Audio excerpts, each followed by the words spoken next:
Hey everybody, it's Aldo Gandhi, and I just want to let you know really quickly that our swag shop is reopened. DeepDishTees.com is where you go, and that's tees with T-E-E-S. Clever name, guys. They're the new home of our merchandise. You can get t-shirts, you can get caps, you can get coffee mugs, you can get hoodies, you can get all sorts of good stuff, and you'll help out the bar room with the purchase. So head over to DeepDishTees.com. Some may find the following disturbing. Discretion is advised.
Here we go, Barflies. Welcome to the Barfly Tailgate Show. You already know it's live. It's done by Barflies, for Barflies, and all the other Bears fans out there.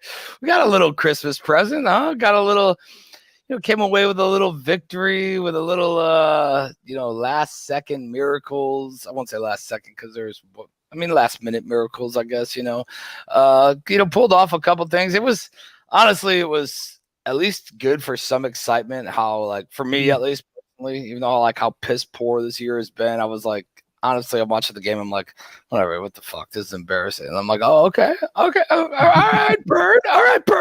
And I got excited, man. So I was happy they went for it. Happy, I don't know. It was a little excitement in a fucking dismal season, but we're back this week. We got the Giants. We'll get into that. Mr. Ryan Badgley will not be joining us today. He is let's say 13 minutes away from South Lot, and he's about to be setting up with Mr. Mike Schaefer and a couple of the barroom friends out there, and he'll be going to the game today. Before we get into all that, let's kick this thing off. Mr. Aaron Current, AC in the place to be, the bearded Bears fan, the Kentucky kid. I'll think of a couple more as we go. The man of many names. What's going on, fellas? Had a good weekend. I was telling Bobby before I got on here, I was off all week. So tomorrow I got to go back to work. So I got to get to bed early tonight, and it sucks. But yesterday was nice. Watched the Kentucky Wildcats take on Iowa in the Citrus Bowl. I've converted Chris Watts into a Kentucky fan. He was texting me all day and stuff. And they definitely didn't make it easy on me, but it was a hell of a game. Yeah. And I was glad that Kentucky was able to represent the SEC in a positive way, because we've been struggling this bowl season. I'm not going to lie. A lot of the SEC teams have been taking L's, and I was glad that Kentucky wasn't one of those. So that was a good day yesterday. Seems like it's going to get cold this week, in case you guys wanted a weather update from Kentucky. We've kind of had springtime here. It's been raining a lot and warm, and it's supposed to get cold this week. So I guess winter's here on a delay. Winter is coming. Definitely. Yeah. All right, next we got Mr. Chris Watts. Chris, what's up, buddy? How's the new year? How's everything going so far? Yeah, New Year were a bit of a failure because I actually passed out before 12 o'clock. So literally I made it to about 9:15. which is like, a sign that I'm turning into a lightweight and I'm just getting really, really old. So I didn't actually see 12 o'clock. I got sort of shoved to the side of a room and just left as a mound of drunken person. So that was my New Year. But apart from watching the Wildcats yesterday, mate, that were awesome. So yeah, just Happy New Year to you guys and everybody in the chat. And go Bears and go Cats. Definitely Happy New Year. Yeah, absolutely. Happy New Year. And next, we got Mr. Ryan Kirkland Billings. KP, what it do, boy? Shit, what's going on, fellas, man? You know what I'm saying? Man. It's the start of the new year, man. Excited. You know what I'm saying? I can't speak too much on the football side. You know, Michigan took a bad L. You know what I'm saying? Just happy to be alive, man. You know what I'm saying? Start a new year, man. We starting things off hopefully right, man. So yeah. Doing all right. While we're on the subject of Michigan, man, can we stop calling for Jim Harbaugh to come coach the Bears, man? I mean, I know he did good in San Francisco when he was there, but they're still trying to rebuild from when he left, and that guy was on the hot seat going into this season. He's beat Ohio State once. I mean, I'm happy that y'all made it to the playoff, but as an SEC fan, I kind of knew what was coming. Bobby knows what's up. He's a Notre Dame fan. What happens when you play the SEC? Yeah. Every time. You're not even ever on the cusp because you know when, okay, yeah, we'll do great the whole way, and then once it happens, like playoffs, whatever, man, just go ahead. It's kind of like Ryan Pace feels, 7 fucking years, no playoff wins. You know what I mean? Even though he's not the coach or whatever, he just kind of builds it. You can get there, but you ain't winning nothing when you do. So it's kind of like whatever. We'll get this thing going a little bit. One of the things right before the new year ends, Mrs. Betty White passes, which is, and me and the kids were talking about it. It was crazy because the night before I think it was New Year's Eve. It was the day before New Year's Eve. We're all downstairs, and Alexis, my middle, is like saying something. She's like, "Did Betty White die?" And I'm like, "No." And she's like, "What?" And we're like looking at it. We're like, "No, she's gonna be 100 in like 18 days or something." She's like, "Oh, I don't know. I thought she died."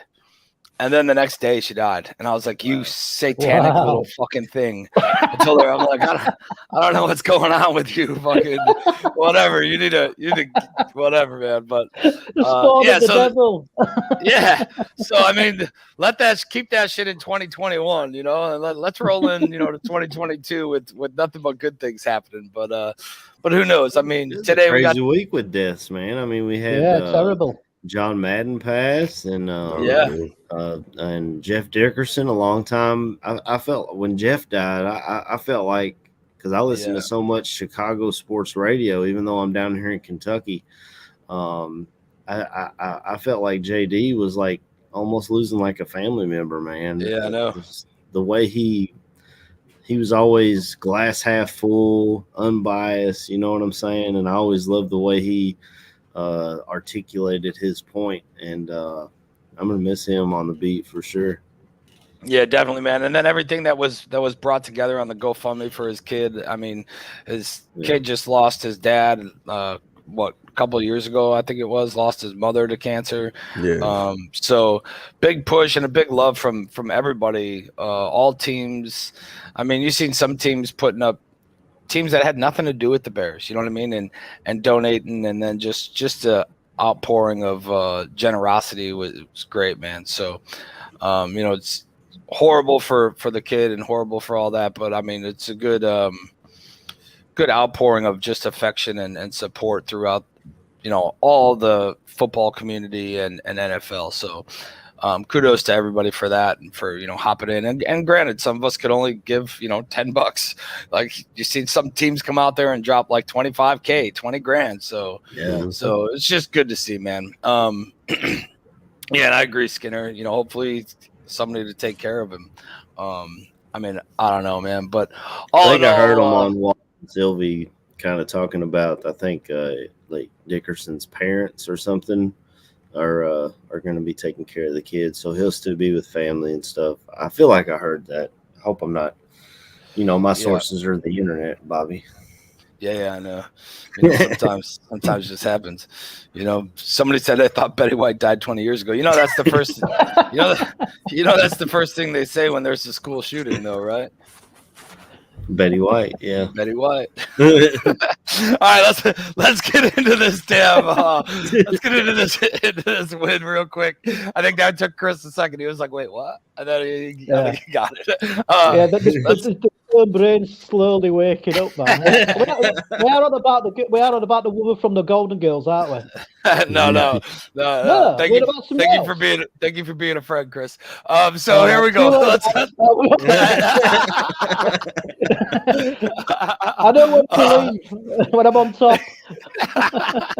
Let's get into this. Man, hold on. All right, let's get into the Seahawks game. God, I'll kill Bobby. I was dying over here. Pretty boring, I think, all around, right? And just kind of, not much. I kind of like I was laying on the couch, like looking at my phone, and I'm like, oh, we got the ball, cool. Like it was just boredom, I think, until the end there, till it kind of got fired up. AC, will come over to you, man. I know a lot of these people came out with this whole Nick Foles thing, whatever. We were laughing about how people are going to come out and their main story is going to be about Foles, and people are going to guide their shit to Foles, and it happened, man. I mean, it was like you knew it was going to happen, and it happened. It was like one of the most talked about things. Why? Who gives a shit? And for me, it's like, why do people shit on him still? Like, who cares? He's a backup. He's a backup. He came out. He played all right. He played as a backup should play. Wasn't anything great. Wasn't anything like straight horrible. Played as a backup should play, and he got a win. So kudos to you, Foles. But, I don't know, man. What do you think about all this talk and all this shit going on?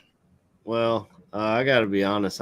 Most of the game I watched on my phone. We were sitting – Scotty got the new Mario Party for Christmas. We were playing that on the big TV as a family, and we played that for the first half. Had the game on my phone, but like you said, Bobby was like, "Oh, yeah, we got the ball."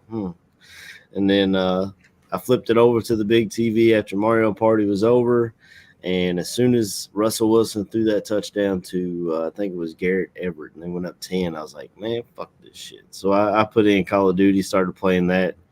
I still had it on my phone, but it was different, but when we started to mount that comeback and did that final drive, I clicked it back over and watched that, and it was just crazy the way it finished off there. That catch from Bird was like, I don't know, it might have been the best catch of the year, honestly. I mean, I can't think of another one that was up there with it like that. What did drive me nuts, though, was Jimmy Graham did the patented back down catch. Yeah. We never see them. Right. We never see them run that play with Justin Fields in the game. I don't understand why. If you're paying this guy so much money, why aren't you running that play regardless of who's in at quarterback? But I mean, the final was awesome. And I told you guys before I got on, I took a little side gig writing job with ultimatesportsnetworks.com. If you get on there and you can search for me, you should find my page. I wrote a little article. I think I called it Jolly Old Saint Nick Delivers Christmas Miracle or something like that. There you go. And, look at you. Look at you working the beat. Yeah. Right. Hey, gotta do what you gotta do. Nice. But, so check it out. UltimateSportsNetwork.com. Find the Bearded Bears fan in there. Find Mr. AC. Subscribe, listen to read, whatever. Listen. I mean, you join us here. Might as well join them there too. I got it on my Twitter and my Facebook. If you go on there, there will be a link that I shared last week when I put that up. Yeah, easy day. KB, what'd you think, man? What'd you think about the little comeback victory? Catch, Foles' performance. I'm with AC on this one, man. It was kind of background noise, Once you get the news that Nick Foles is starting, it's like, all right, man, whatever. It's gonna be another L. Don't really care. It's the Bears, man. Who fucking cares now? Yeah, man. I did the same thing. Watched shit on my phone. Sat and played Call of Duty. And then I kept looking down at the phone, you know what I'm saying? Saw them go up by 10. I was like, yeah, that's kind of the nail in the coffin for us. Offense don't never comes back from shit like this. And then you start to see the little comeback start to mount. I was like, all right, man, shit's getting interesting. So it moved from my phone to my laptop, It was like, all right, cool. They trying to do a little something. Then the last drive happened. I think I completely fell off the game at that point. Watching Foles move the ball downfield. It's like, okay, yeah, just get the score in and see him go for two. I'm like, shit, going for two. Hey, whatever. Do you, baby? Didn't seem to catch. I was wanting them to go for two too. It wasn't like you gotta do something. Give the fans something. And they catch my bird. I mean, schoolyard bullshit. It was the definition of schoolyard bullshit. He Foles threw that ball up and was just hoping he caught that shit. And for him to hold it, he's like, I'm showing everybody I can catch every once in a while. Yeah, man, it was a fun one to watch, man. At the end, at least. Yeah, at the end. Yeah, you know what I'm saying. Sure. I'm not gonna sit up here and try to get everybody riled up. It was a snooze fest for the first half. Second half is when things got interesting. It seems typical of a Chicago Bears game. Hey, one thing though, Robert Quinn, if he gets a sack today, he gets the record without the extra game. So what Bobby was talking about earlier this year, he was like, you got to put an asterisk because it's an extra game. If he gets it today, then it ain't an extra game. Well, I don't know how many games they played back then. Chris, do you know?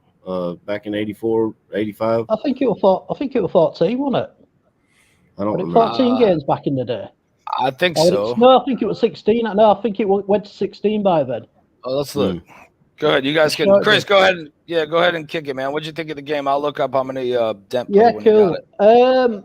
But I mean, I feel just as much. Well, just the same as what the guy said, really. I mean, I watched it on Red Zone because the main game over in the UK was the Chiefs against Steelers, so that was like one-sided anyway. I mean, it was hard work to watch, but I mean, I was really impressed with David Montgomery. I thought he had an absolute blinding of a game. I mean, he took it to some of their players and proved he's a proper Bears running back. And the main thing I got from the game, was just that the team didn't really give up. They didn't give up on the coach, even though we all know he's a sitting duck. The thing what impressed me with the actual team spirit, like the kit going. I'm glad he went for two, and that catch at end was just like mind blowing. My head just went when he caught that. It was brilliant. But I've got the same feelings what the other guys have said. Really, I mean, it was a windy, snowy. The pitch looked a bit slippy, so you weren't going to get anything sort of really classy. But the actual team spirit and the play at the end were just made it up for me, really. Yeah, and so I just looked it up. 1984 Bears were 10-6. If he gets it today, he beats it. Well, yeah, he beats it because he's at 17 right now. Dent had 17 and a half. So he gets it without the asterisk, AC. Man. He might fuck around and catch 6 on him today. But you know what I didn't know, which is kind of crazy. He's second in the NFL in sacks right now. Right behind second. I thought he was first. Is Watt first now? I think Watt's got him. Okay. Yeah. So I mean, and then Mule Skinner here put Quinn's achievement is actually greater than Dent. Dent played with Hall of Fame defensive line, which helped him get to the quarterback. I mean, true. I mean, and you got to think of the way that the game is now. Just to play devil's advocate on this, there was a lot more running. Well, maybe not. I don't know the stats on it, but you would think that there was a lot more running back in '84 of a rush attack offense than passing, which makes Dent's feet pretty fucking special. But I don't know. I mean, I haven't broke down the numbers. I haven't looked at any of it. Who knows how many dropbacks or whatever. I think it's special either way. I mean, on a team where defense has always been the constant. Yeah. To a season like this, a 5-win season, to have Robert Quinn without Khalil Mack on the other side, without Akeem Hicks for a lot of the season, you know, to come out there and bust his ass and play his heart out, you know, and get a record like this. It's incredible. And I'm glad he's in the Pro Bowl, but he's kind of like, he's so nonchalant too. Like I was watching interviews after when they announced the Pro Bowl, and they were like, "Yeah, you made the Pro Bowl." He was like, "Oh, cool, I appreciate it." And he was like, "I was upstairs watching Forensic Files when they called me and told me that." Like he's so, and he's from South Carolina, so he talks like me, and I love it. Yeah.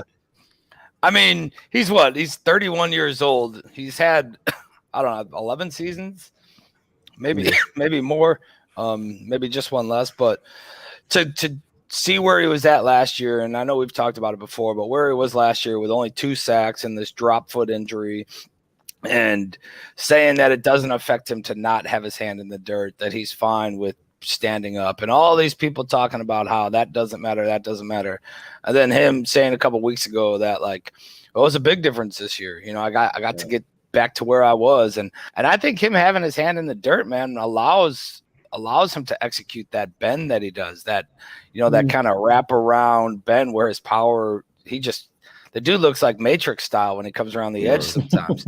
You know what I mean? And I think it's just a better starting point for him. And granted, the injury last year was one of the main reasons. I would say wasn't because he was standing up, but I think it just got him back to coming off of an injury and being comfortable again with where he's at, right? And then getting in a position where he's ready to fucking get after it, man. So kudos to him. Hopefully, I mean, he has to break it today, right? I don't think that there's a question that he won't. Especially against the Giants. I mean, come on. I mean, you got the fleet-footed Mike Glennon or Jake Fromm. I don't know which one's starting, but yeah. I mean, I think so too. Folk cheesy. I think he plays better with his hand in the dirt, man. But who knows? Hey man, it's a reason why you start with your hand in the dirt when you about to run that 40, man. It's the explosiveness that you can get when you coming out that stance. Yeah, with Robert Quinn, he might be up there second to none with some people, man. Yeah, and the Factor just said last season Quinn was half a step away from sacks, and he was, and I mean he was dealing with that drop foot thing, dude. Once I looked into that, I was like, what the fuck? It's weird. It's just a weird injury, and you're like, what is it? I don't. It's called drop foot, and it's like he literally can't feel and doesn't know like placement and like where his foot's at or what. Like I don't know how you even jump like that if you can't. You know, I don't know. It's just would have to be all kinds of messed up. But kudos to him, man. A great season, and like you guys were saying, Monty. I mean, Monty. He's been killing it back there already. You know, I mean, for the whole year, and for him to just put this team basically on his back and go whenever you need him, you know he's going to be there. I mean, sometimes I think the play call is shit, right? This Wildcat shit, I'm not really a big fan of. I hate the Wildcat. But I think so I was all saying before that I thought the Wildcat was being used more at times so Nagy could call Fields over to the sideline, talk to him about something specific that just happened without taking a timeout, try to correct it on the spot, and then throw Fields back out there. And the play in between is Monty running a Wildcat, right? Something that he wanted to address right now, even though Nagy's a fucking idiot. I agree. Like, I think we all know that. But something that he wanted to address right then and there. But you still have Monty right now, 713 yards right now in the season. He's got a chance to get 1,000. I mean, he would need over 100 in both these games, but there's nothing saying that he can't get 200 against the Giants and then go in needing fucking, 87 or 80, whatever. Mooney's close to 1,000-yard season. Yeah, Mooney's got 860 yards right now. So he's close to 1,000 yards. So to come off of this year 5 and 12 or maybe 6 and 11, who knows how this goes these last 2 games, and still have 1,000-yard rusher and possibly 1,000-yard rusher and a 1,000-yard receiver is still pretty pretty legit. I mean, I don't know. KB, what's your thoughts on this? I seen you looked a little surprised when we said Mooney's almost at 1,000 yards. Because you just kind of just look at the offense for the year. It's like one of those things when A-Rob was, 100 and some odd catches in, and you're like, bro, how? Like, when the fuck did this happen? I heard in the game, one of the announcers said that he was close to 1,000. I'm just like, wait, what? Yeah. When? Like, when did he catch these passes, bro? It's one of those shocking things, man. But I mean, you look at the David Montgomery situation, because at the end of the day, he is the offense.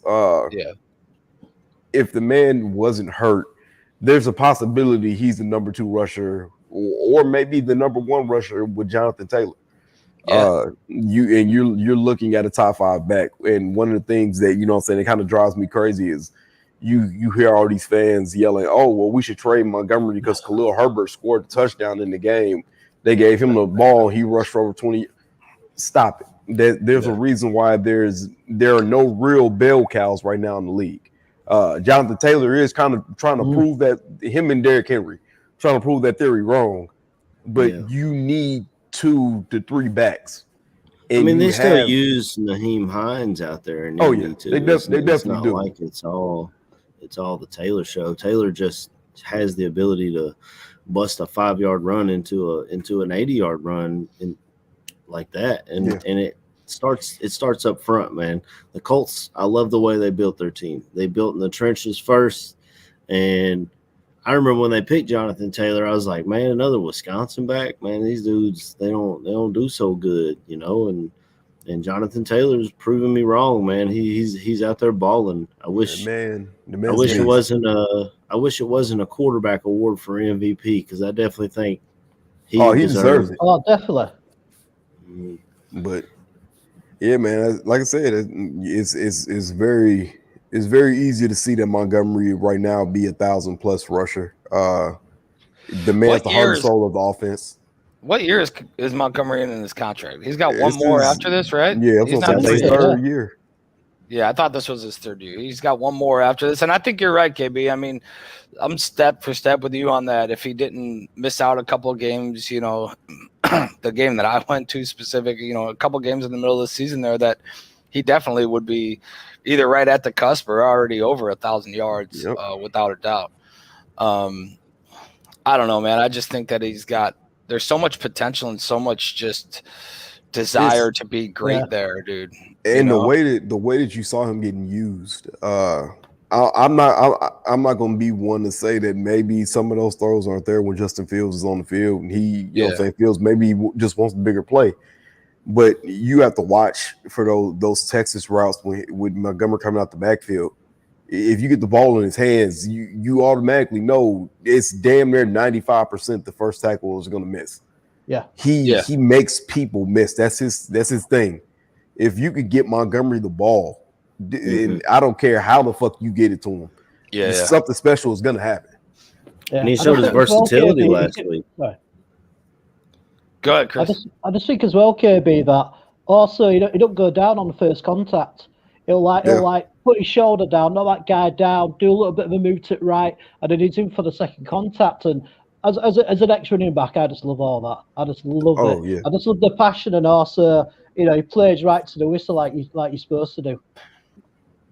Yeah, for sure. Yeah. I mean, he even came out this year or at the beginning of the year saying how you're going to see a different, attack. And I don't know, man. Remember at the beginning, there was he had issues with Nagy the first year and this and that, and there was questioned his desire to play or his heart being in the game. I don't think that's no longer a question. And yeah, we got him for obviously the rest of next season. Then he becomes a unrestricted free agent after that.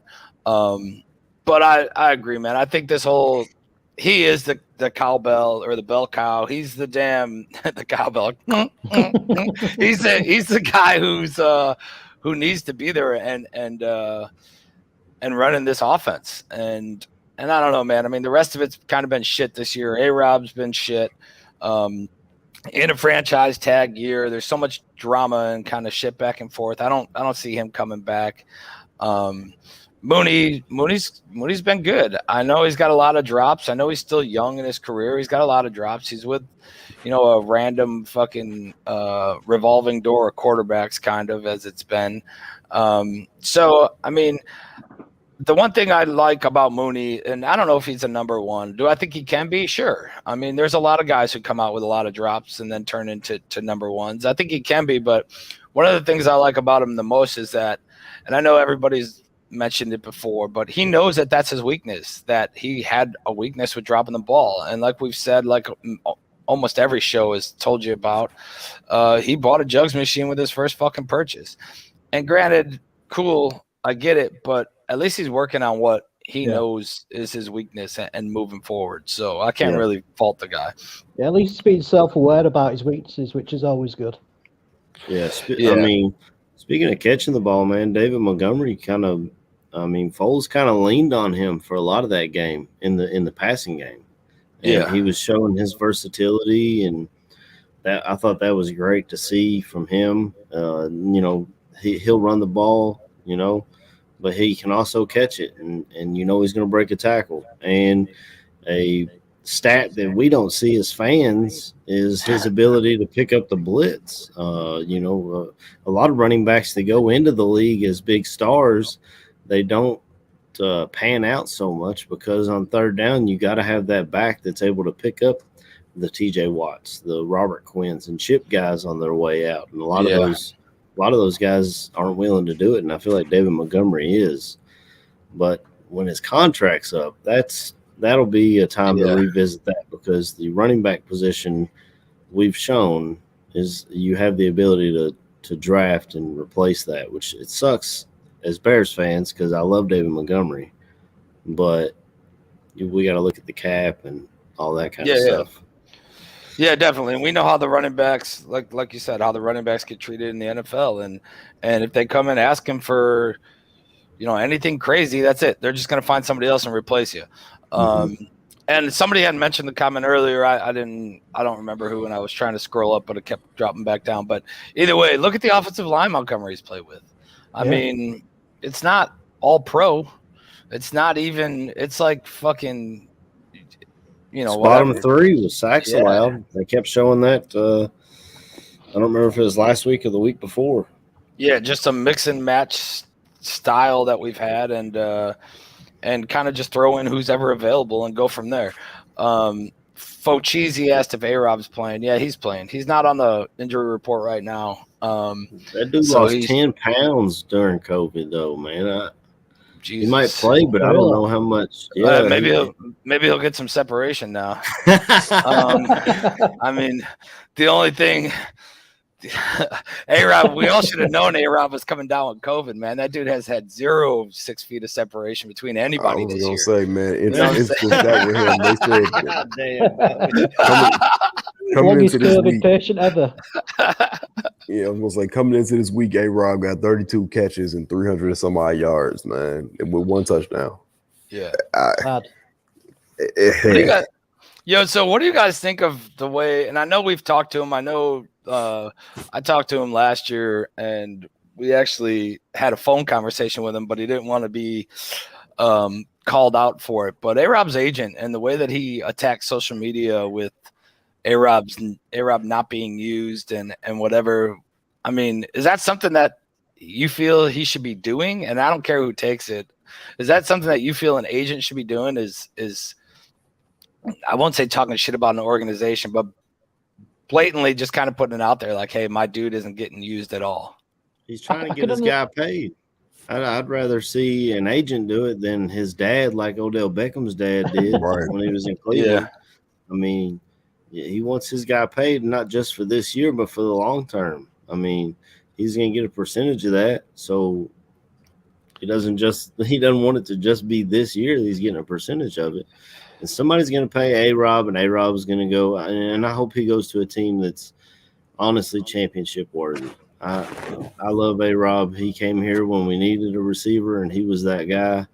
I know it hasn't ended well, and that sucks. But I really think he can go somewhere like New England, New Orleans, Pittsburgh, somewhere where they'll appreciate him and he can win a title. Yeah, I mean, I don't know, man. I don't know. I think he's going to be kind of the, the Green of the future, the kind of like one time, great. I won't even say great. The bottom line is this: he goes into contract talks. He can say, "I put up 1,000 yards with Mitch Trubisky and 1,000 yards with Blake Bortles." Yeah. In Matt Nagy's offense, who we just saw sucks. Yeah. Yeah, for sure. I mean, I just think that there's so many questions around him. Is he great? Can he be good? And from there, who fucking knows, man? I don't know. Yeah. We know he's going to be gone. I think that's a 100% given that A-Rob's out of the building. This is his last day at Soldiers Field, his last game playing at home, with the Bears being his home team. So, I mean, just around the room and to all you guys in the chat too, who else is cleaning out their locker today? Who else is this their last game at Soldier Field as a Chicago Bear? If you're in the chat, throw on some names. Let us know who you guys think. Chris, I'll start this with you, man. If you're ready. I would have said, Bobby's going to come to me, and I got fuck all going on in my mind. I'm thinking, go to AC because AC will talk the balls off anybody. And he's just being exceptionally cool. So I just kept thinking, shit, he's going to come to me straight away. I know he is. Just try to think. That's an How about this one? That is a really hard question, Bobby. That. And it's something I should have thought about before I came on the show, obviously. You'll have to come back to me. Back to me on that. All right, that's all good. Let's start with the first comment from Focheezy. Jimmy Graham. Hopefully Jimmy Graham. Yeah, of course, yeah. Hopefully Jimmy Graham's last. I mean, I think it's his last year in the contract anyway. It's his last one, bro. $10 million. So yeah, I think he's correct on that. Let's go with Torian here with probably Hicks. Yeah, that's who I was going to bring up right there. I almost wore his jersey this morning. I love. That's a tough one, man, because he's such a fan favorite. Yeah. No, I mean, but the injuries are starting to pile up, and the amount of money we're paying him, like I think $10 million this year, and he's played like only half the year. Man, I love Akeem Hicks' heart, and he puts it on the line every time he's out there, and no one can ever question, when he's 100%. He's going 100%, and he puts the defense on his back. I told you guys this in text. I don't remember if I said it on the show. I feel like he fucking hates Dalvin Cook. Every time we play the Vikings, every time we play the Vikings, he's like, "Come on, Dalvin, fuck you." Yeah, he does. He does. There's a lot of shit talking between those two, and it just seems like he's a different dude when we play the Vikings and when we when we play the Saints. I mean, there's certain games. And granted, I mean, I think it's probably like that for everybody, but there's certain games where Hicks gets fucking fired up in a different mentality when he goes against some of these teams. So it's good to see. Don Burr. I was like, wait, who the fuck? He says Fields, Montgomery, Mooney, Smith, Johnson are all cleaning out their lockers. But yeah, I agree with the Hicks, man. I mean, is there any way that this is? Well, I guess we could still bring Hicks back with everything that you said, AC, injuries and questionable and durability. I think there's still a chance for Hicks to come back. A lot less money, right? And just another kind of, hey, look, gentlemen, I want to stay here. I want to retire here. I think I got a good, 2 more years in me, 2 years for this, whatever kind of deal, depending on what his offers are from the rest of the NFL. But here's another good one, Mule Skinner. I think a lot of people forgot this dude's even around anymore.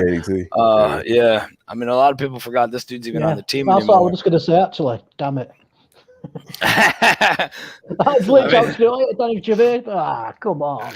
It's a salary cap situation with Danny. I think he's owed like some guaranteed money the next year or two already. So if you cut him, I mean, you'll have to look at your salary cap where you're at. Obviously, the cap is fluid and it always goes up. But if you got a new GM coming in, hopefully, I've thrown my hat in the ring with Ed Dodds from Indianapolis because I like the way they've built that team over there. And we've already failed to get Chris Ballard once, so go get his right-hand man. If you get a new head coach and a new GM in, maybe they'll bring Danny T in and either have it talk him down or something. But he's definitely getting paid too much, and I think I think he's worth. I think he's got a bigger cap hit if he's cut than if he's on the team, something like that. For Danny T, I'm pretty sure. I'll pull it up here in a minute. You guys got anybody else? What about Dalton? Dalton? This is Dalton is definitely gone. Dalton's not going to come back, is there? Neither Jason Peters. Yeah, this has to be his last year. We can bring Jason Peters in as the O-line coach, man. I like what he's been.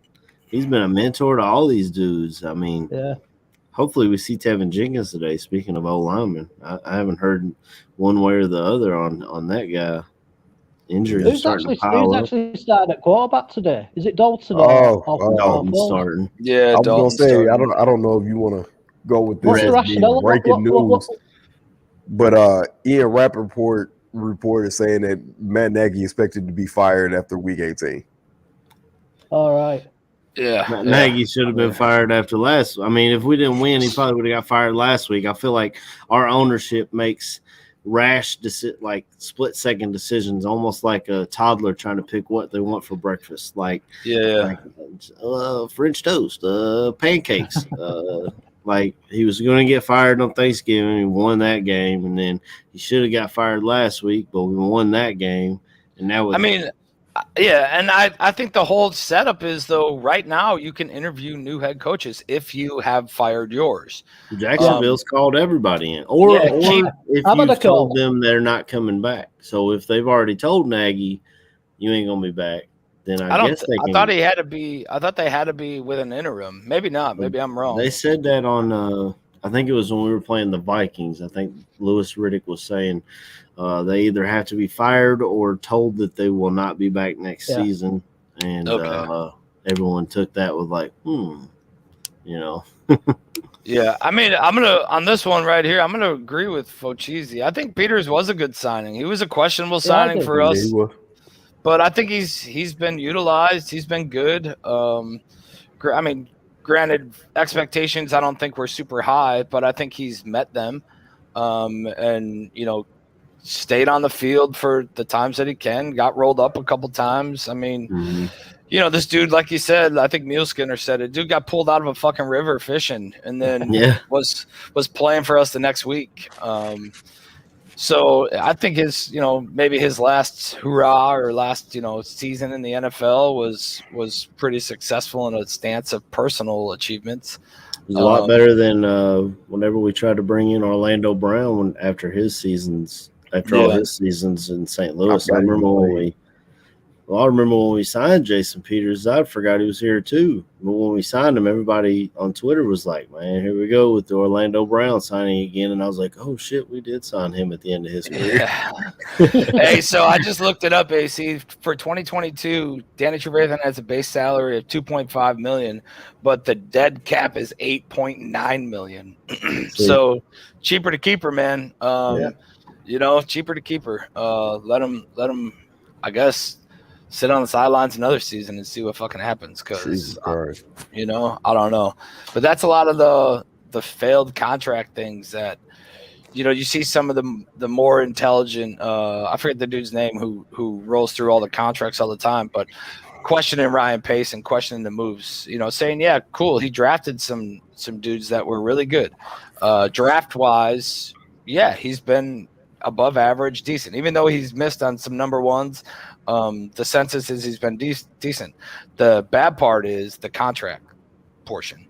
How far you've kicked the can down the road, and now the shit's all going to catch up to you. I think it's hitting with Mac. It's hitting with Graham. It's hitting with Danny.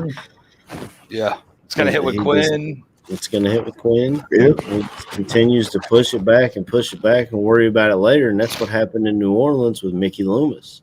And that's how Jimmy Graham got traded in the first time when they traded him to Seattle of all places, because they just didn't have the money to pay him. And so it's whoever takes over as GM, they're going to have some work to do, and they don't have the draft picks with which to do it. So we're going to be bargain bin hunting. We're going to need wide receivers, O-line depth,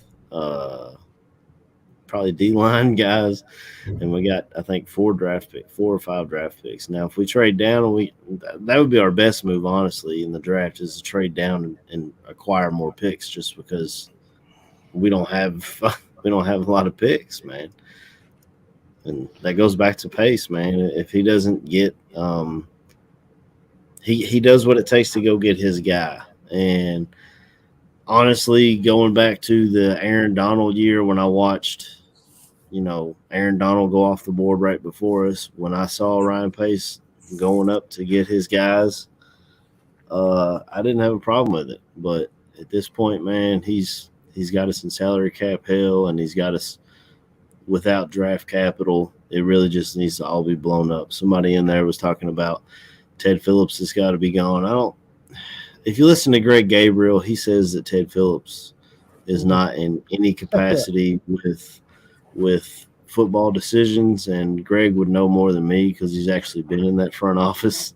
But with the move to Arlington Heights, I just don't see they need to move Phillips to that. I think just worry about. Say with the Phillips news is, I guess he's planning on taking the step back period, saying that he might just give up the position. So I mean, if they keep him in capacity, it'll probably be just for the monetary side of it, because that's what he is. He's the money guy. But football decisions, like you said, he's not involved. I don't think he plans on being involved in the next GM hunt. None of that shit. So, I mean, why would he want to? If he can, go ahead, Chris. I was just saying, how we're looking on the cap situation for next year. I think the cap is probably going to increase, isn't it? Yeah, we're saying 40 million is what we're projected. We're in decent shape. Yeah, we're in decent shape with cap, but we have only like 26 players under contract. So even though we have cap space, we have a lot of holes to fill. We don't have a ton of draft picks. And once you start signing guys, and a lot of these free agents are going to want, especially if they took a pay cut this last year because of COVID, they're going to want to make up for that.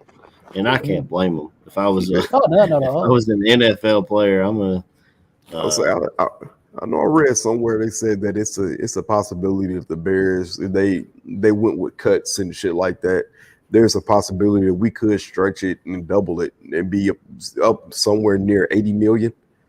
But they said that's after if they go through and they decide to make cuts. So it's like you said, man, you got to go through, you got to bargain bin hunt. That's where you got to get the GM. You got to get one of these guys like the Dodds guy in Indianapolis, like you got to look at some of these teams who have built, man. Look for their scouts, see if they can actually run a team and put a team together. Because I mean, what we're doing is pretty much the bottom of the barrel.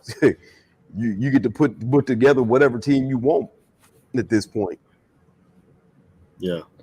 Do you think we should do it like the LA Rams have been doing it, by just sort of trading for everybody and sort of, I mean, it does feel like the place all the bets in wouldn't sort of go out there early, and if it messes up, then it could put them back quite a few years.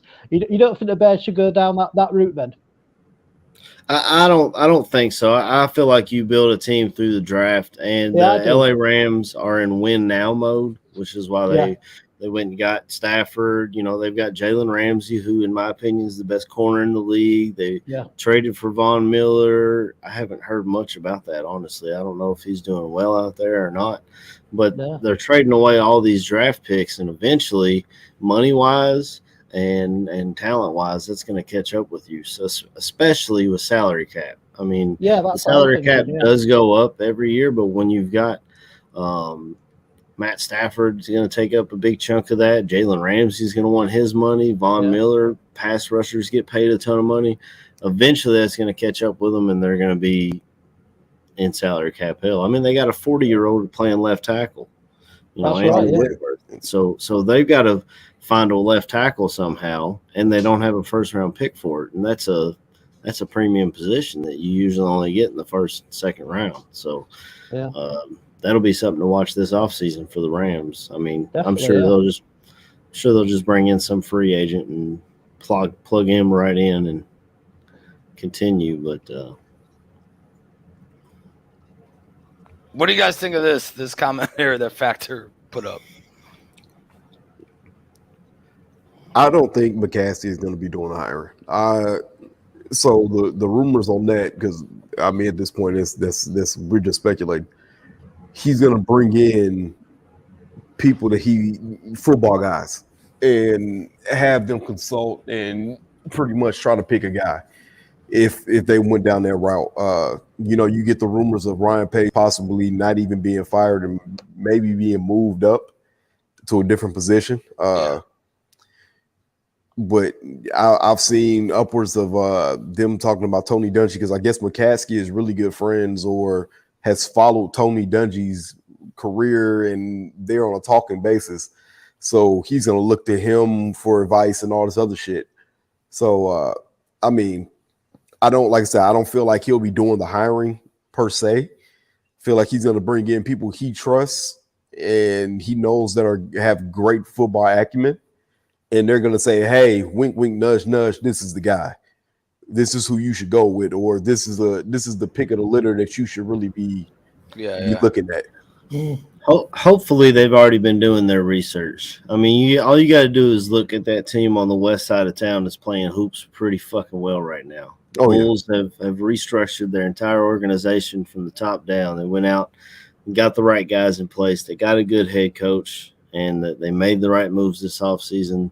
Now, in basketball, you're able to turn it around a lot quicker because there's less players. And if you have that guy or a couple of those guys, it's a lot easier. Whereas in football, you need quite a few of those guys to turn it around. But hopefully McCaskey has been and I've been hearing, rumors and reports that he's talked to guys around the league, while they've been traveling on the road. He'll talk to their GM or their president or kind of pick their minds at, how to turn this thing around. I don't think this is, and I know it kind of goes against what I literally said a few minutes ago about them making rash, quick decisions, but I feel like.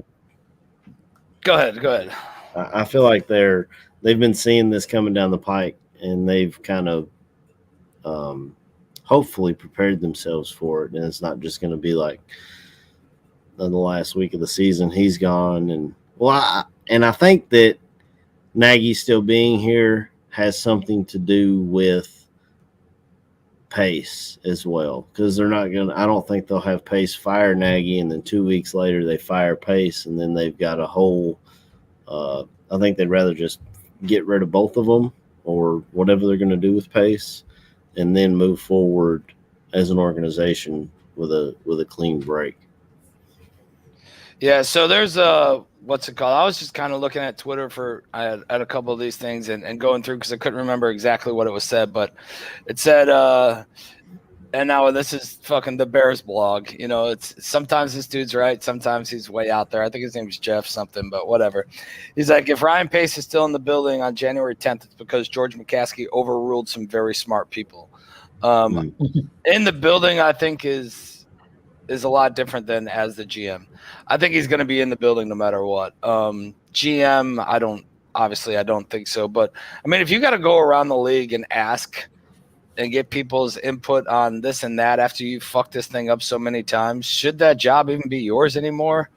Not really. Where he's, you know what I mean? Yeah, like where he's sitting. I mean, come on. I think there's a lot of things that are going to change, and there's a lot of coaching. I think the whole coaching staff gets fucking blown up. I think that's one of the first things. After that, they let the new GM figure out how he's going to unfuck the cap, how he's going to unfuck everything, how he's going to, just attack the system. Because I think if you blow up the defense and then you bring in a new GM, you're kind of like, I would rather just blow up the coaching staff and then bring in a new GM and be like, hey, brother, look, this is what we got for you. Let us know. We'll give you however many, whatever, to look everything over and go through it all. And then, come back with what your plan of attack is, and everything's open. It's all fucking players are open to move or to cut, to get rid of, to trade, whatever. Come back with us and let us know what your plan of attack is, and we'll go from there. I think that's the move that needs to happen. There might be a couple like, hey, no way that Allen Robinson's coming back. We all know that. But if you're a new GM coming in, you probably already fucking know that, you already know that a lot of this is going to have or happen. But I just think that that's the way to do it, and to just kind of hand it over and go from there and see what you got. But everything's on the table, in my opinion. You can't say that we need a new guy, we need somebody smarter to do this or do that, and then tell them, but you can't do this and you can't do that, and we're happy with it. Like, fuck you. Like, you're happy with what? You're happy with winning 5 fucking games? Shut up. Like, I'll control this team from now on. I was gonna say, whoever they bring in to me has to have probably has to have full autonomy of the team. He has to come in with a vision and say, I want this, and I'm not going to be told no. Yeah, and that's how it's got to go. It's as simple as put as that. We've been trying for years, and like I said, it's been the definition of insanity. We've been doing the same shit, running around in circles, and it's got us nowhere. Yeah. Right now, you have a quarterback you believe that is your franchise quarterback. Okay, you bring in a guy who has an offensive philosophy that's going to put him in his best position to succeed, and catapult this team to where you want it to go. But I at this point, I don't know who that is. GM candidates, I don't know. Yeah. I'm just hoping somebody gets brought in that's decent, man. And at this point, you don't even have to rush and do it. Yeah. That's something I don't want to see. I don't want to see us hire somebody as soon as the fucking season is. I don't. That's how we got Nagy, and that's how we missed on a guy like Frank Wright. Yeah. Is to me this thing is gonna be a long distance race. You got to do your homework. Yeah. You'll have a GM and a coach set up by the time free agency starts, so you'll know what you're looking for. Yeah. So. Somebody was talking in here that said, you're from a football family, you shouldn't have to ask anyone for advice, man. I mean, what do y'all want him to do? Sit back and continue to be ignorant about this situation, not learn how to run a fucking football team the right way? Because we've tried that. The last one that really knew football is George Hallis. Yeah. Virginia don't know a damn thing. She inherited a team, and her sons have done the same thing. And I think George is looking at his brother who got fired back in the day and like, man, I'm going down the same road. I better do something to change it, or my ass is going to be gone. And I just don't understand what y'all want him to do. Just sit back and not try anything, do the same shit over and over again just because you're from a football family. The Ford family is from a car family, but I guarantee you half of them don't know their way around a damn vehicle. Ask Don Bird.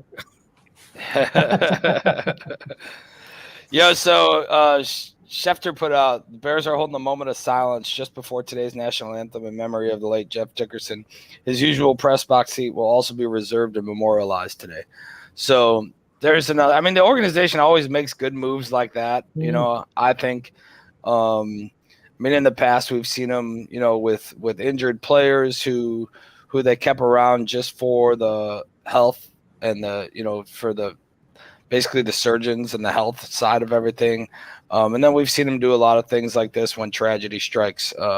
So in that sense, I think the organization, whatever, they're a stand-up organization, but we all know that everybody gets graded on wins and losses, man, and what they can do. And for this team to not want a playoff game in Pace's tenure, to Nagy coming out shit hot his first year, and then just everything falling fucking down to nowhere.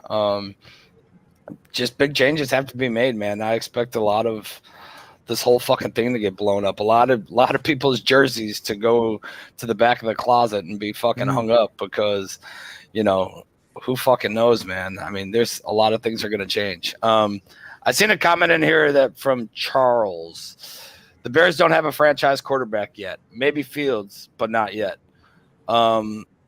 What's your guys' overall grade? Let me start with AC. AC, if you had a grade thinking that Fields isn't playing again this year, right? I know I said it a couple weeks ago, and we kind of all debated it a little bit, but I think it's solidified now that he's not taking the field again this year.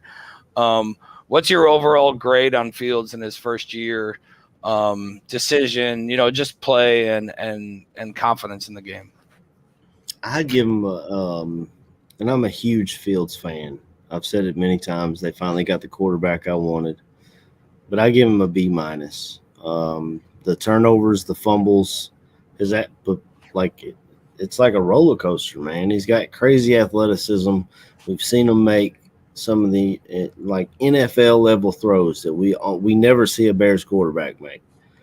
But at the same time, you've got the fumbles, lack of awareness, but that comes from playing.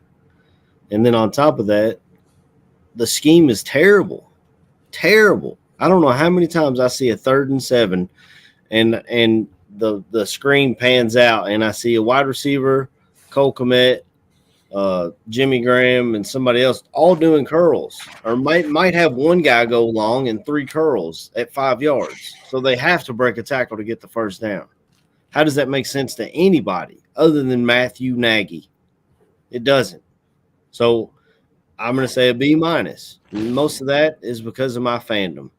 But he's made some plays and he's made some mistakes, but it's difficult to judge somebody in a terrible system. It's very difficult, and that's what it comes down to for me.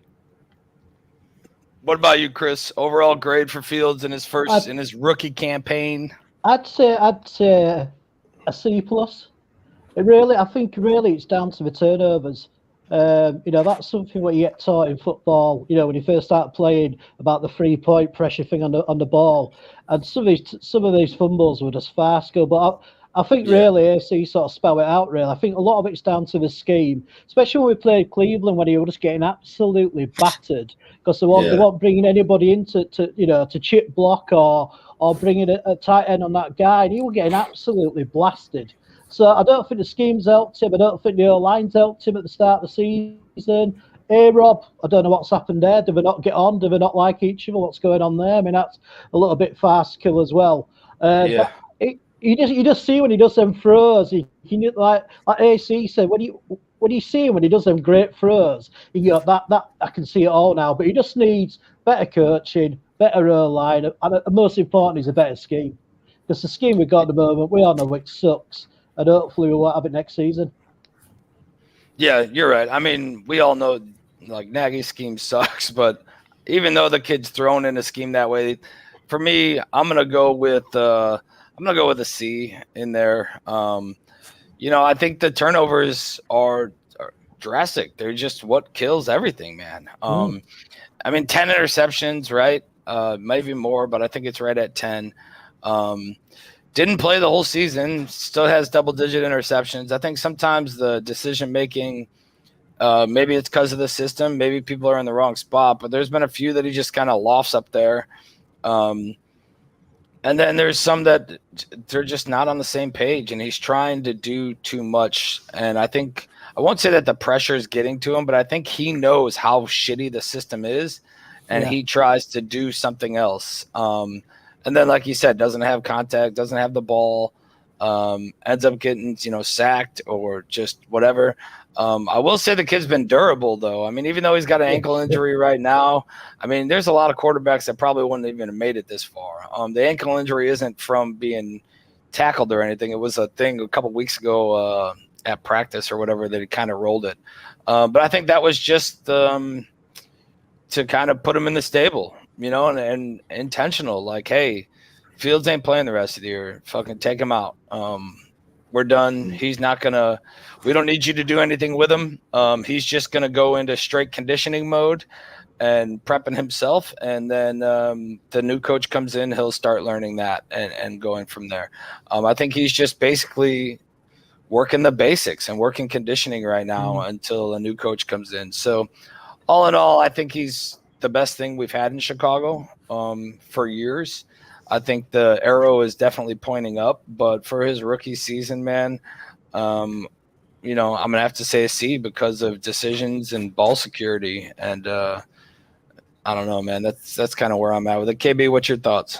I was on this with Chris, man. I was on C+. He's looked like a rookie, and to me, that there's no fault in that. I don't believe any fan in his right mind felt Justin Fields was going to come in and be Deshaun Watson or Patrick Mahomes right off the bat. You look at this team, because I see some folks saying, it's not A-Rob's fault. He's been playing with shitty quarterbacks and all this other shit. No, it's the coach's decision to put A-Rob in positions where all he runs is fucking curls. He's the highest route running for curls receiver in the league. That's coaching. That's not Bears quarterbacking. That's coaching. Yeah.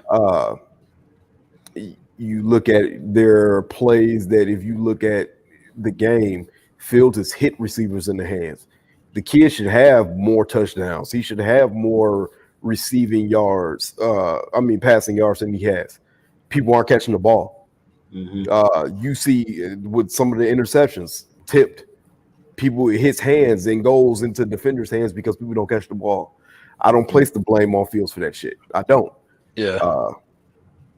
But with that being said, yes, there is ball security issues. He needs to learn how to carry the ball more and be able to hold on to it when he gets hit. But that's your rookie. Peyton Manning led the league in fucking interceptions his rookie year. To me, that nothing that Justin Fields has done has diminished my opinion on what he can be. I still feel that the kid is going to be the franchise quarterback. He's shown no signs of not being that. Just his poise, the way he drops back, the standing in the pocket, the way he leaves the pocket, he looks like an NFL quarterback, which is something you can't say about any quarterback we've had behind center in a long ass time. Yeah. So, like I said, it's a C+ to me. He's looked like a rookie. I'm not gonna hold that shit against him. I never felt that he's gonna come in and set the world on fire. Yeah. You're playing with a coach who's not gonna be here next year. You're playing with a team who your best receiver is a 5th round fucking pick. Your tight ends are just now starting to come in, and you didn't have your best weapon for most of the fucking year. And you're dealing with this shit behind an old line that is being pieced together. Yeah. That's a lot of shit to go against one person. And then the fact that you're in Chicago and you have to deal with these sad ass fucking fans. Hey, it's a lot of pressure, man. It is. It's a lot of pressure in an organization that's struggling, that's stumbling. And I think you're right. I don't think any of us here, and I mean that includes Badge, thinks that we'd be better off without him. Right. I don't think there's anybody. I don't think there's anybody here that thinks that Foles or Dalton should be the fucking number one. No. Because you know what, you bought into this thing. You drafted this kid to be the kid, to lead this thing, and he's gonna struggle. And like you said, it's his rookie year, yeah. And I was just, I think, yeah, he made some bad decisions. There was a couple balls he threw up that there was nobody near, and they got picked. But there was also a couple balls that hit the receivers in the hands and went back and got intercepted. I would say he's the top quarterback in deep throws. In completion. Like, bro, I don't know what else you guys want. He's a rookie. You know what I'm saying? And this isn't me talking about us. I'm talking about fan spirit. He's a rookie. Yeah. I don't get where we get this sentiment of once somebody comes into the league, they need to be a finished product. I'm sorry, we don't have the pieces like the Chargers had with Justin Herbert. He's coming in with these great players around him. They have an established system, even though they got a new, a new coach. Staley was a hell of a coach. Kind of wish we would have kept him around. Yeah. With Deshaun Watson came in with D-Hop. D-Hop made everything fucking easy. Oh, yeah, 100%. We don't have anybody of that caliber on this team. And as soon as fans can get that through their head, it's like then you can start to frame things in a more realistic view. we have a lot of work to do. And no one player's gonna come in that's gonna change that. We have a lot of work to do. I just hate the fact that this kid starts off like next year is going to be a whole new year and a whole new offense. We seem to do this to quarterbacks all the fucking time, man, where there is no stability in this place. You know what I mean? There's no stability on this team.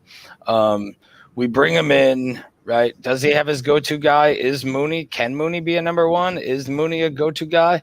He doesn't have a go-to tight end right now. I mean, Jimmy will be gone next year. Komet had a good game last week. We'll see if he can build off that. Tight ends, historically, it takes 3 seasons for them to really blow up. Kelsey is a unicorn. If you look at Kelsey's statistics, he blew up immediately.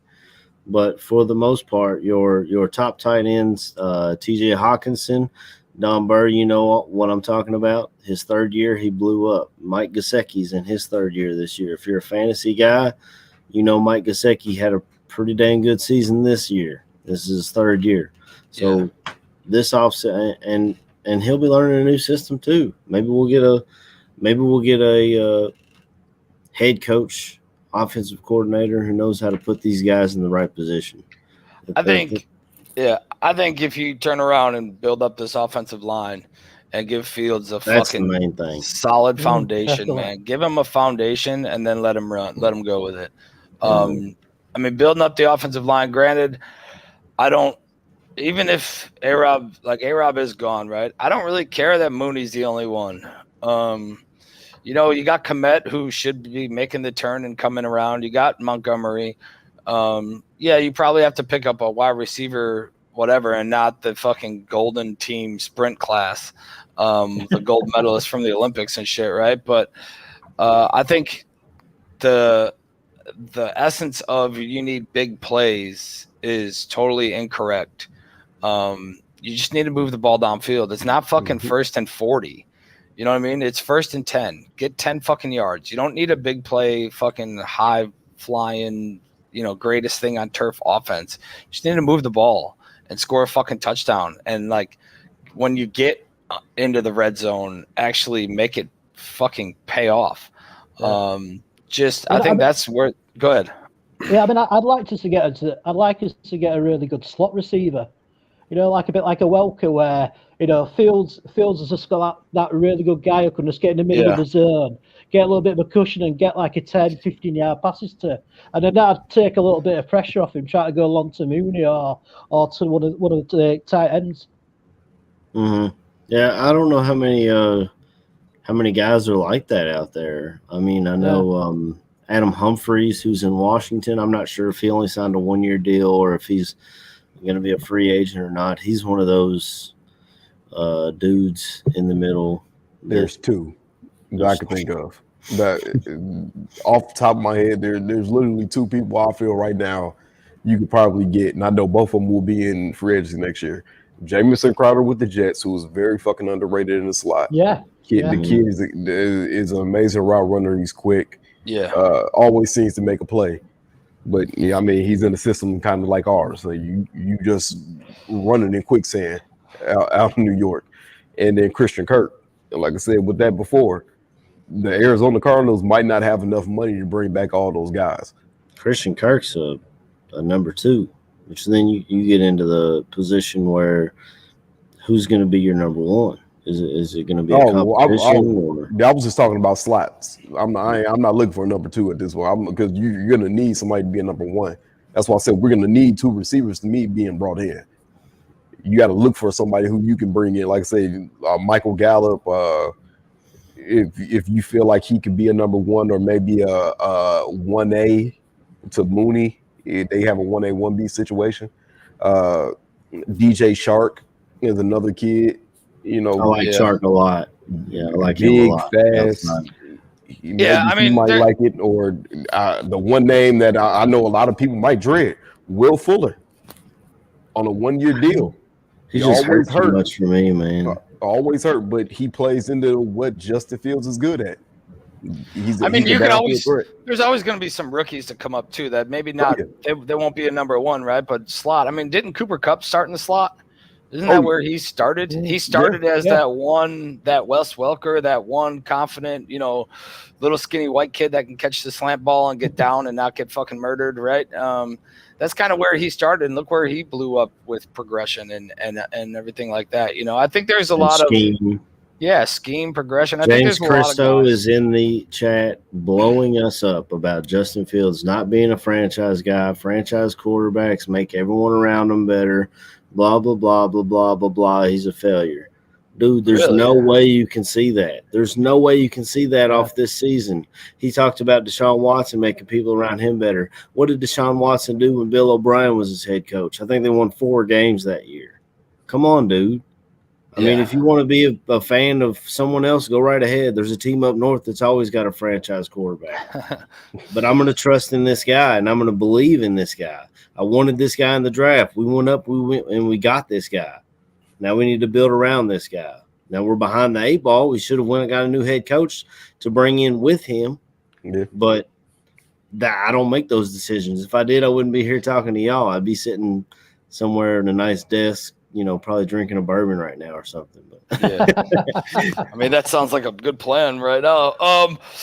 But yeah, I agree. I think it's too early to decide, man. Especially with the indecisiveness of the coaching staff, you can't fucking really come out and say that he's not. And yeah, sure, I agree. I think quarterbacks do make the team and everybody around them better. But I will also say I think Fields kind of is responsible for some of these W's and was responsible for making this team better. We would have got our asses kicked in Pittsburgh if it wasn't for Justin Fields playing quarterback. Yeah, some of those throws that he made, some of the runs that he made, he kept us close against San Francisco. We ended up losing both those games. But I was gonna say that you take 2 dubs off the damn field for Fields in Arizona. I'm not Arizona, but San Francisco and Pittsburgh. He won us the game. Defense let us down. As simple as put as that. Yeah, I think it's just, and nothing against Christo, but I think it's just what we've talked about before, man. It's the beaten dog syndrome. Fucking Chicago fans, man. This is what we do. We get a guy who's good and can be something, and then there's that lingering doubt because we're like, fuck that, I ain't getting fooled again. Like, I see this treat sitting here, but somebody might kick me in the face if I try to pick this thing up. And it's easier for people to shit on it than it is for them to believe in it.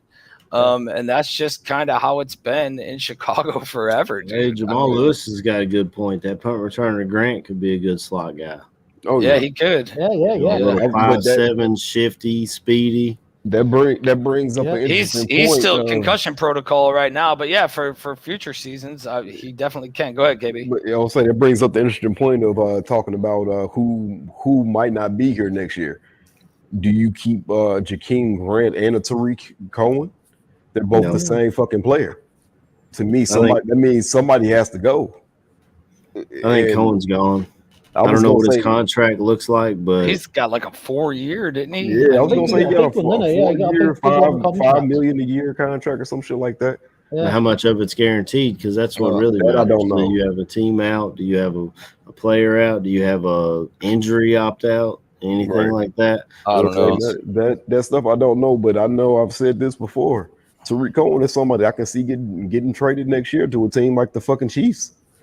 To me, he fits in perfectly with them, and I feel like maybe if they offered you or you dangled him out there to him, they'll throw a mid-round pick for him.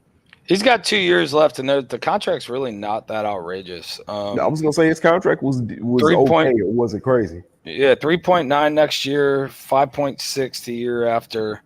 Dead cap is 3.5 and 1.7. So even trading's not bad. There's a couple bonuses in there. Cap hit overall is 5.7 next year, 7.5 the year after. So yeah, I just think that for me, sorry. For me, I don't know what he has yet. This dude's coming off a torn ACL. He hasn't done it. He might not be the shifty little fucker that he used to be. He could have lost a step. There could be a lot of things that factor into why he's not back yet and what they've seen, what they haven't seen. Sometimes, I get it, technology today and medical field and this and that.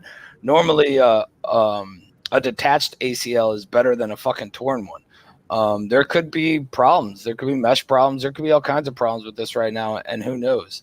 Cohen, I don't know if he's not. I thought he would be back by now. That's my biggest thing. My biggest takeaway is he must have faced a setback when he was trying to come back, because he should have been back by now. You know, by all the other ACL tears that we've seen. Yeah. You know, I don't know how bad the damage was, but I mean, another guy, me and Chris Watts saw him yesterday. Wandale Robinson. He went across the middle, and he will burn up a defense. He if he decides to come into the draft, I would absolutely love to have Wandale Robinson. I think he put up 170 yards. He was 2 yards away from having a touchdown. Heartbreaking. He put the team on his back in the final drive yesterday, and that was a hell of a finish. You know, I love my Kentucky guys, Bobby. Yeah. I mean, whatever, man. If they come in and produce, I'm not mad. I don't give a fuck who it is.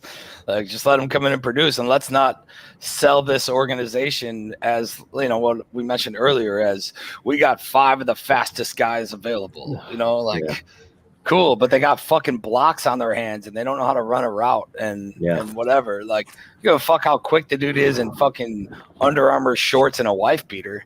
Like, put fucking pads on this bitch and let's see what happens. And I mean, I think we've all known, and it's gone back for years in discussion, that Soldier Field is not a fast field. It is not a fast playing field. Like, your speed there compared to your speed on turf or whatever, it's different, man. The game speed is different. So I don't know. I just think that there's a lot of buy-in for shit that doesn't fucking matter. You know, and all of us are guilty of it. I think we get guys and we're like, oh yeah, this is gonna be great. Well, Justin Fields might not be able to run as well, even though he kind of showed in the San Francisco game that I was at that he can get moving, you know. But there's just different. I think there's so much buy-in and different shit that we kind of get, you know, bamboozled by, where you're like, oh yeah, this is gonna be great, and then you're like, fuck, here we go again. Is Grant a free agent after this year? Because someone said Grant is electric. Got to keep that dude. Is he a free? I don't know. Let me look. I know we traded a 7th round pick for him, but I don't know if he was how much he had on his deal at the time. I definitely think Grant's a guy to keep around. For the very least, his punt return and kick return ability. I mean, it's a 1 year. He signed a 1 year with the Dolphins and then got traded to us. Yeah, that's 1 year at 2.3 million is what he got. Yes, that's somebody I'll bring back. He's electric with the ball in his hands, man. Yeah. I mean, this dude's 30. He's gonna be 30 years old. Wow. And so he definitely don't look that old. Maybe. I mean, he ain't got a lot of mileage on him. I mean, because when he was in Miami, I mean, they didn't really use him as a receiver. He was a return man. Yeah, I know he kind of fizzled out earlier in his career at the wide receiver position. So, I mean, it is what it is. Yeah, for sure, man. I mean, I wouldn't mind keeping him either. I just don't know, like, where was he? What was he doing this whole fucking time before 2 weeks ago? You know what I mean? And like, who did he piss off on the staff where they're like, nope, fuck that dude, he ain't dressing. The same people that Thomas Grant pissed off. Yeah, you know, and like we've said before, the whole grading of ability and whatever. Like, I just think that just fire everybody in that bitch. Like, get rid of them all, man, and let's start. I mean, and it comes back to your wide receiver coach. What has Furry done since he's been here? Who has he developed ever? He's not done a damn thing for anybody, and he just sticks. Him and Nagy must just be buds or something. I don't know if they came from the same. I have no idea. Did they play against each other or some shit? What it was? No clue. I mean, somehow. He doesn't do anything. Nobody's gotten better since they've been here. But change it. So let's go down this road real quick. Say we fire the whole coaching staff. Everybody, fuck them. They're all gone. Trainers, janitors, fucking lunch ladies, fuck them Not all. the janitors. They're all Hey, the janitors can stay, man. Come on, they Yo. kept that place clean. fire that bitch too. So either way, we say we fire everybody. What's your expectations for next year in a whole new everything offense? It doesn't automatically make everything better. I'll say it don't make it better. It literally depends on who you bring in the building. Yeah. Let's say by some miracle you get Sean Payton. You know, like I said, by miracle. Yeah. Expectations will be through the fucking roof. I've seen what Sean Payton has done with fucking Jameis Winston. You know, and whoever the fuck the backup was there. Can't remember what his name is. And not the Swiss Army knife guy that they got that plays tight end and quarterback and all that other shit. Yeah. Trevor Siemian. Siemian. Yeah. Northwestern guy, Trevor Siemian. His fucking offense works. Whatever Sean Payton touches, his offenses work. He gets people to play right. Like I said, it comes down to who you bring in. Because shit, we can bring in goddamn, let's say Kellen Moore. Yeah. And he's absolutely terrible because he has the only 3 years or whatever coaching experience. You know what I'm saying? My expectations wouldn't be high with Kellen Moore coming in. But if you got a Sean Payton or a Josh McDaniels, I'm happy with Josh McDaniels. I've seen what he's done with Mac Jones. I worry about Josh McDaniels just because of the Belichick tree failing in the past. I would be cautious about going that route. I know Brother Gaines on here has been calling for Josh McDaniels for a little while now, and I'm just cautious because I've seen it fail in other places. Don Burke can tell you what happens when you try to follow the Patriot way. I mean, now they're in a full-on rebuild, and I like Josh McDaniels, and I think his system works. It's just I'm just cautious, man. Belichick's great, and it seems like no one from under him can do it. And Andy Reid's kind of proven the same thing. He's great, and no one from under him has been able to replicate his success, in my opinion. Sanders don't want Payton, huh? No, he doesn't want any retreads. He said he doesn't want anybody that's basically. He's an established coach. How's that a retread? I don't know. That's something I don't get. But like I said, one of the people who I said the most, who I thought might actually be available was Tomlin. But Tomlin's a defensive guy, so it just depends on who he brings in. I think y'all know my guy. I've already told you. I think this is a key statement right here. No matter what, no matter who you bring in, I think this is the key to it all. Charles here, the culture, dude. The culture needs to change. All that needs to change. You heard Olin Kreutz say it on his show. You heard Hogan Johns say it when they had McKee and Kreutz on with them. That when you go in that place, it's not the same. It's the culture going into that place and going into other football, we'll just say Hallis Halls, in the football organizations and the way things happen. The culture for the Bears is what's weak. Now I feel like it's been that way since Phil Emery came. As soon as Phil Emery came and smacked Brian Urlacher with a terrible contract offer. Yeah. I feel like our culture has dipped ever since then. They don't think about the past players, bringing past players in. I think I heard Peggy Kaczynski on here was even talking. Jimbo Covert, left tackle from the 85 Bears, has not been invited back to Hallis Hall, even through all the terrible offensive lines we've had over the years. They've never thought to bring guys, and it's kind of a fine line because you want people to remember our past, but you also want to build for the future. Yeah. So I just don't understand why you don't bring these guys back to share in the legacy or to of inspire. I mean, that's part of the culture thing. I gotta cover Bucky 38 56 here. He's bringing up Jim Harbaugh. I brought this up at the start of the show. I'm not interested in Jim Harbaugh, and the reason is when he was in San Francisco, yes, he had success, but how long ago was that? Then he leaves San Francisco. They're still trying to rebuild from that.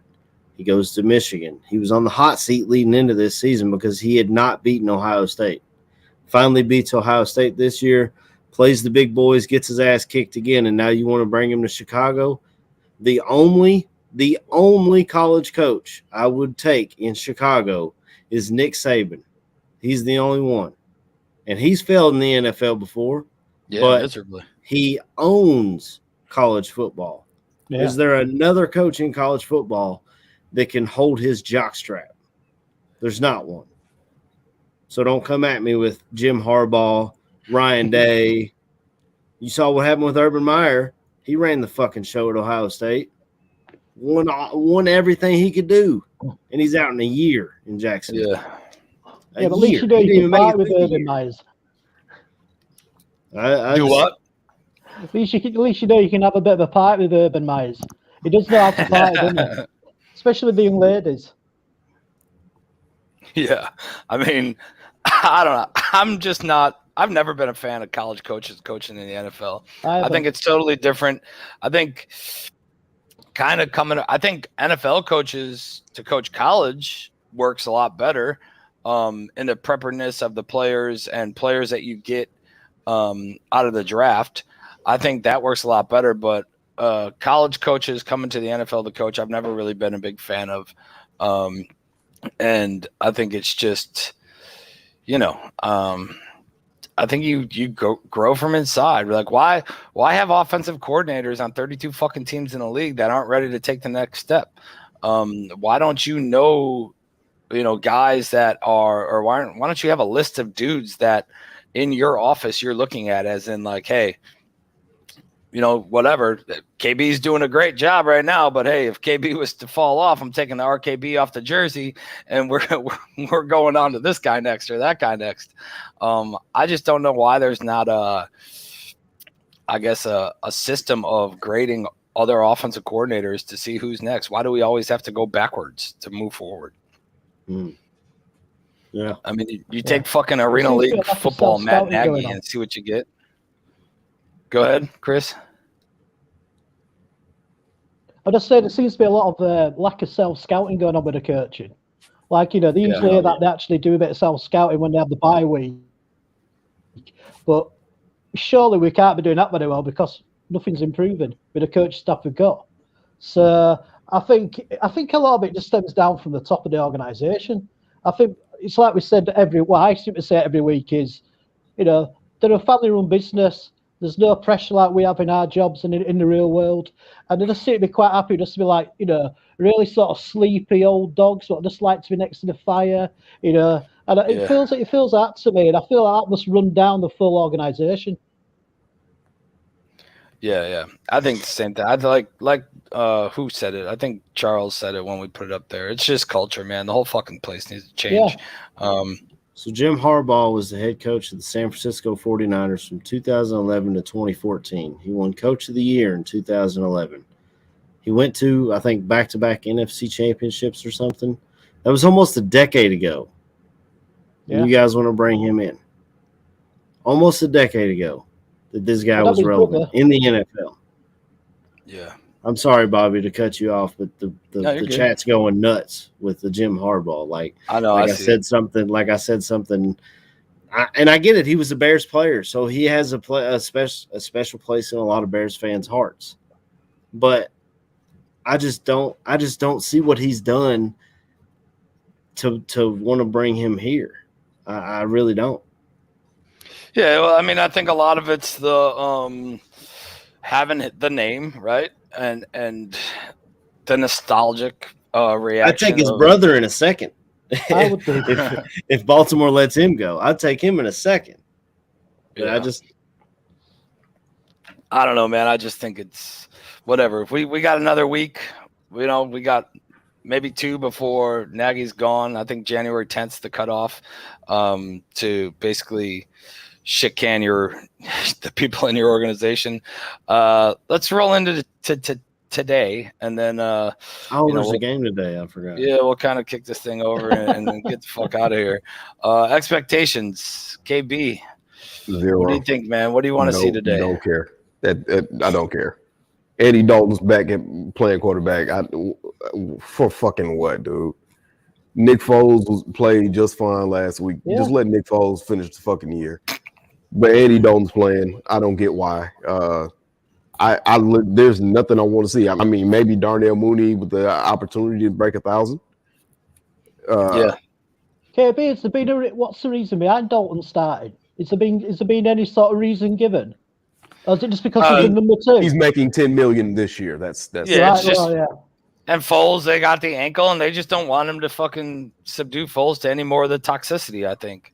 Yeah. Foles or Fields? Oh, Fields. Yeah, sorry. Okay, I was gonna say because I don't think Foles is hurt. No. They Fields just said, got the okay, ankle. let's go with Dalton. Even though I feel like Foles got more out of the offense than Dalton did, but it's whatever, man. Like I said, to me, there's nothing really to watch other than it's Bears football.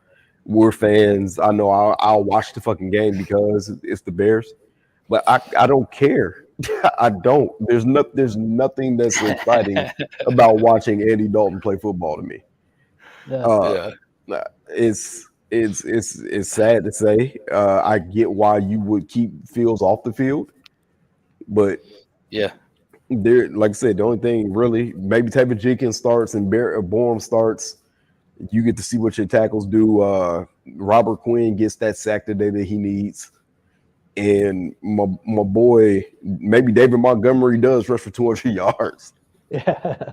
Hey, I mean, he would need at least 100 and what? He would need 140 per game, right, in order to beat it. 141 per game in order to hit 1,000. So I don't think it's really going to happen. He's probably going to finish 940-ish, somewhere in there. But it's still a fucking hell of a season, man. Not playing some games, still finish.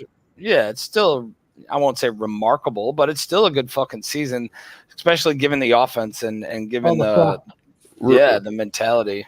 Real quick, Charles, no, he's not. Dalton is not better than Foles. They are on par. And the sad part is Foles has a leg up on him because he knows the fucking offense. It was very evident last week. There's nothing special about Andy Dalton, dog.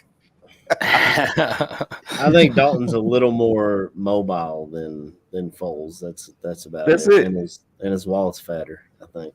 Yeah, that's it. I mean, we still got Foles next year. I mean, he's around for a while, so I'll take Foles. He's a good backup. Yeah, I don't give a fuck. He's a good backup. I get everybody hate on Foles and this and that, whatever. He's a good fucking backup. And I don't. When you saw Fields coming off the field, who was he talking to? Either DeFilippo or Go for Foles. Yeah, first over everybody. That's what I said, man. Bring him in as quarterback coach. I think he wants to come back as a coach, though, doesn't he? I think I've heard that he wants to be a coach in the future. So that could be a good thing, KB. That'd be amazing. I don't. Who knows with him though, man? He's got his own podcast. He's like a fucking pastor too, or some shit, and he's involved in so much stuff. I don't know what the hell he's do, but we've always had this guy. Well, in the last couple 10 years, we've had this guy, this Mark Sanchez, this Nick Foles, this guy who's supposed to coach them up. Daniel. Chase Daniel is supposed to coach him up and kind of, keep him moving forward. My question is, like, I get Foles. I'm okay with Foles being a backup. I get him being there, but his play style compared to Fields, why the fuck is he the guy? Yeah, it's totally different. They're totally different play styles. So how is he? Is he really helping, or is he a detriment to the development when he's like, well, I think at this point, or when I was right here, I would have did this. Well, that's because your legs don't work, bitch. Like, I don't know. I just think like, what it's like fucking, we know AC works over at the Toyota dealership. Let's bring somebody in from Benz to tell them how they do their cars. Who fucking cares? It's totally different. Like it's something completely different. So I just think like it's weird to me that it's that he's like that, or that people say, well, yeah, Foles is there to coach him up or to help him out. Help him with what? They do shit completely fucking different. Maybe the play itself, I could see him saying whatever, but not the style of play. Yeah. I think Foles' experience could help Fields learn how to read NFL defenses. He didn't see any defenses like this in the Big Ten. Yeah. And those guys were not as fast as these guys. You know, you've got like Michigan has got 2 great defensive ends, but in the NFL, they're all those defensive ends. You know what I'm saying? So trying to learn not only the different styles of defense, but also the quickness of the game. And I think that's what helps. I think that's why we kept Foles around. It did come out that Foles had a couple of trade offers. This was after his press conference after the game last week. He said that there were some teams that offered him, and he decided to stay in Chicago. He wanted to stay in Chicago. All right. Yeah. Did Ryan? Did KB fall asleep on us over there? No, I'm up, man. I was thinking about it. It's just being KB. I was gonna say we better mute him before he starts snoring over there. Nah, bro, I get the ripping in this bitch too, boy. Let me tell you. that chair looks comfortable, bro. It does. Oh man, It does. All right, man. I mean, I don't know what else we got. I mean, we got this week, we got next week, and then that's a bow on the season. We'll see if there's anything, crazy, any other guys. I mean, there's a lot of guys like who somebody had mentioned earlier. There's a lot of these wide receivers that are on their last year of a deal. So there's a lot of these guys that are getting played to see what their, potential is, what their future could hold. I'm not going to go into score predictions or any of that. I mean, it's the fucking Giants, but Focheezy says 17-10 Bears. So sure, I'll ride with that. I'll be watching for Robert Quinn today to get the record. I'd like to see Thomas Graham continue to play well because we still need a guy. If they start him. The other guy, Jalen Johnson. That's true. They didn't. He did give up the touchdown to DK, but after that he kind of settled in. After that he settled in and played well. And I'd like to continue to see some of these young guys play well. Yeah, and even on the DK one, though, he was still there with him. He just got outplayed. He got turned around. He got outplayed. He got DK'd. Yeah, that shit happens, He got DK'd. Like, he got mossed. I mean, DK ain't no moss, but, I mean, that dude's he's built like a bronze statue. Yeah. I'd like to see Mooney hit 1,000 yards today. I definitely want to see Quinn get the record. I think it's a big plus for him and a big kind of plus for this team moving forward. I want to see less of the players coming out and saying how they support Nagy. Eddie Jackson last week or this week said how the team has 100% confidence in Matt Nagy. I think you just why the fuck? Why would you? But whatever. And then I just, Montgomery, sure. Let's see if he can get it. But I'm not against A-Rob getting fucking sat out if that was to some reason happen. I say, fuck it. Put him on the bench. Like Why not? He hasn't. The season really doesn't matter. Let's grade these other dudes. Let's get some of these fucking kids on the practice squad. Let's get some of these guys that have 1-year contracts. Bring them in. Tell A-Rob, whatever, dude. Hey, we know you're not coming back. We're going to chalk it up and start seeing if we have a slot in our roster somewhere. Because obviously the coaching staff can't fucking judge these dudes or grade them. So if Daz Newsom can get his head out of his ass and not be offsides and not, I think he could be a slot guy. Maybe. Yeah, I like Mule here. Let Daz play all game. I 100% agree, man. Like, if you know that these dudes are gone, whatever. Call it a fucking day. Wrap it up with them and let's go. Especially if you have guys behind them. Now, there's might be some players who you can't do that with. I get it, but all in all, I'm grading. Like I'm going for the future. But I think that the care or the belief that nobody in this organization is going to be there, they're like trying to pat their own thing to for future fucking job opportunities coming from the staff itself. But I would rather see the younger dudes get their reps and go from there. So that's kind of what I'm looking at. Chris, what you looking at today, dude? As long as we don't get beaten by Mike Glennon, that would absolutely do my head in. For some reason, I just absolutely hate the guy. And I'm one of the more chilled out, get on with everybody dudes will ever meet. And for some reason, I just keep thinking you've got paid all that money over the last 6 or 7 years, and you're an absolute bag of shit. Yeah. You're like a fucking old giraffe that needs to be shot. And even when I just look at him, I just get fueled up with anger. And I know that ain't the way to live, but we can't lose to Mike Glennon. I think the Bears will win. And I'm just like you, Bobby, really. I'm just really sort of concentrating on individual performances of the players for next year and see how we go then. Yeah. Have you guys seen the Mike Glennon meme where his neck, it's the rings of his neck or how much money he's made? Even though some of that, I didn't even want to get into it because, not on the show, but into some of the respond to it, but some of that is incorrect. It was the base salary. So when Glennon left here and got signed by Arizona had to pick up some of that, but he still got paid. So who fucking cares? He still got paid when he shouldn't have. A ton of money to win like 4 ball games in his career. Yeah, definitely, man. And who knows? I just think although some of it was incorrect, it's like what the fuck ever. Even having a couple million on there is incorrect in my eyes. So whatever. I guess we'll fucking wrap this thing up. Cool. Shout out to everybody at the Barroom Network. Continue to hold it down, continue to do their thing. Mr. Ryan Badgley out at the game today. If you're out at the game, if you're out there somewhere, head over to South Lot.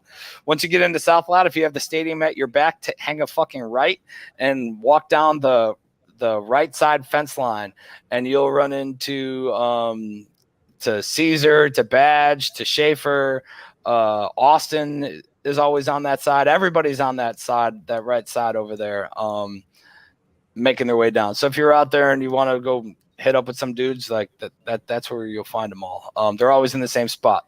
So, whatever. That's just how it goes.